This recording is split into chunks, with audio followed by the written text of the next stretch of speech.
Motto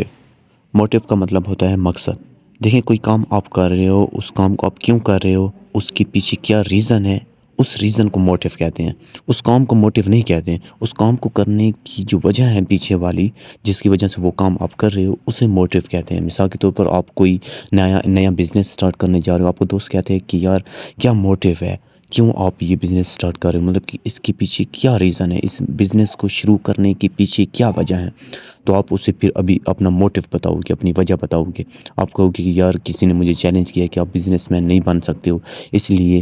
میں جو ہے ابھی یہ بزنس سٹارٹ کرنے جا رہا ہوں، تو یہ موٹیو ہے کہ کسی نے مجھے چیلنج کیا۔ یا مثال کے طور پر آپ جو ہے اپنی موبائل بیچنا چاہتے ہو، آپ کو دوست کہتے ہیں کہ کیا موٹیو ہے، کیا مقصد ہے، آپ موبائل کیوں بیچنا چاہتے ہو، تو آپ کہتے ہو کہ یار موٹیو یہ ہے کہ میری موبائل جو ہے وہ کل مجھ سے گر گئی تھی، مجھ سے ٹوٹ گئی تھی، تھوڑا سا میں کہتا ہوں کہ فردر جو ہے یہ خراب نہ ہو جائے، اس وجہ سے میں اسے بیچنا چاہتا ہوں۔ تو یہ موٹیو ہے، مطلب کہ کسی بھی کام کو کرنے کے پیچھے کا جو مقصد ہوتا ہے۔ اچھا، انگلش میں ایک اور ورڈ ہے پرپز۔ پرپز اور موٹیو میں یہ فرق ہے کہ موٹیو میں کیا ہوتا ہے کہ آپ کی پرسنل خواہش اس میں شامل ہوتی ہے، آپ اپنے لیے، اپنی ذات کے لیے جو کام کر رہے ہوتے ہو اسے موٹیو کہتے ہیں۔ اگر کوئی کام آپ کر رہے ہو اس کے پیچھے جو وجہ ہے وہ کوئی اور ہے، وہ آپ کی خود کی وجہ نہیں ہے، کسی اور کے لیے کر رہے ہو، تو پھر ہو جائے گا پرپز۔ مثال کے طور پر ایک لڑکا ہے، وہ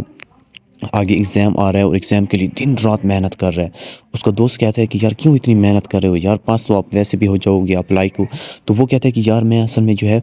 میں اس پر جو ہے فرسٹ پوزیشن لینا چاہتا ہوں۔ تو وہ کہتے ہیں کہ کیا اس کے پیچھے کیا مقصد ہے، تو آپ کہتے ہو کہ یار اس کے پیچھے جو موٹیو ہے، کیا لفظ استعمال کیا ہے، موٹیو کا، کہ اس کے پیچھے کا جو موٹیو ہے وہ یہ ہے کہ میں اپنے ماں باپ کو جو ہے وہ خوش کرنا چاہتا ہوں پہلی پوزیشن لے کر۔ تو یہ دیکھیں ابھی جو آپ کا مقصد ہے اتنی تیاری کرنے کا، جو موٹیو آپ کا جو مقصد ہے وہ اپنے ماں باپ کے لیے ہے، آپ کے خود کے لیے، آپ کی خود کی خواہش کے لیے، ماں باپ کی خواہش کے لیے ہے، تو آپ نے لفظ استعمال کیا موٹیو کا۔ یا اگر وہ آپ کی ماں باپ کی اس میں خواہش نہ ہوتی، آپ کو کوئی اور ریزن ہوتا، کسی اور ریزن سے آپ کر رہے ہوتے، تو پھر آپ لفظ استعمال کرتے پرپز کا۔ جیسے کہ آپ اتنی محنت کرو، آپ کو دوست کہتا ہے کہ یار اتنی محنت کیوں کر رہے ہو، آپ ویسے بھی اچھے نمبر لے لیتے، تو آپ کہتے ہیں کہ یار فرسٹ آنے کے لیے میں یہ کر رہا ہوں، کیونکہ اس کے پیچھے کا پرپز یہ ہے کہ میں وہ جو نیا کالج بنا ہے اس میں اسکالرشپ لینا چاہتا ہوں، اس میں ایڈمیشن لینا چاہتا ہوں، تو اس پرپز کے لیے جو ہے میں اتنی محنت کر رہا ہوں۔ تو یہاں پہ وہی جو موٹیو تھا وہ پرپز پہ تبدیل ہو گیا، کیونکہ یہاں پہ جو ہے آپ کی ذاتی کوئی خواہش نہیں ہے، آپ کی مجبوری ہے، آپ کی ضرورت ہے۔ کچھ ایگزامپلس دیکھ لیں۔ My motive for learning a new language is to travel the world. میرا جو مقصد ہے، میرا جو ریزن ہے نئی زبان سیکھنے کا، وہ یہ ہے کہ میں پوری دنیا کے اندر سفر کرنا چاہتا ہوں۔ His motive for stealing was not greed but desperation, مطلب کہ اس نے چوری کیا، اس کو چوری کرنے کا مقصد جو تھا کوئی لالچ نہیں تھی، اس کی مجبوری تھی۔ Her motive for quitting her job was to pursue her passion for art, اس کا نوکری چھوڑنے کا ریزن یہ تھا کہ وہ اپنی جو اس کا فن ہے، جس چیز میں اسے خواہش ہے، اس خواہش کو پورا کرنے کے لیے اس نے یہ جاب چھوڑی ہے۔